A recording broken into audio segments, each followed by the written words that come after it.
تو میرے محترم بھائیو، ایک محنت ہے اللہ تک پہنچنے کی. جب تک آنکھوں کے آنکھ گناہ کی عادی ہے اللہ نہیں مل سکتا. زبان گناہ کی عادی ہے اللہ نہیں مل سکتا. ہاتھ سے گناہ ہو رہے ہیں اللہ نہیں ملیں گے. گناہوں سے اللہ نہیں مل سکتا. اللہ کو لینا ہوگا تو یہ گناہوں کی جو مزے، آنکھوں کے مزے، ہاتھوں کے مزے، ان کو چھوڑنا ہوگا، پھر اللہ ملے. اور جب اللہ ملیں گے تو اللہ وہ لذت دیں گے جو دنیا کے بادشاہوں کے پاس بھی نہیں ہے. اللہ کی محبت کی ایک لذت ہے، اللہ کے تعلق کا ایک مزہ ہے، اللہ کے نام کا ایک لذت ہے. مولانا احمد بٹلہ صاحب آپ نے کراچی اجتماع میں دیکھا ہوگا، دعا میں ایک جملہ فرماتے ہیں، اے اللہ ہمیں اپنے نام کی لذت عطا فرما. اللہ کے نام میں ایک مزہ ہے.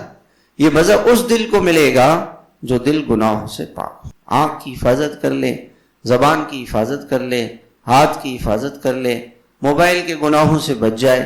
بوقت ضرورت بڑا موبائل نہیں رکھے اور چھوٹا موبائل رکھے، اور بڑا موبائل اگر کسی ضرورت سے رکھے بس ایک مخصوص وقت میں کھولے، ہر وقت نہیں. فیس بک دیکھ رہا ہے، یوٹیوب دیکھ رہا ہے، اس سے اللہ کا تعلق کہاں سے ملے گا؟ پھر اسی میں مشغول رہے گا اور اتنا پریشان ہوگا.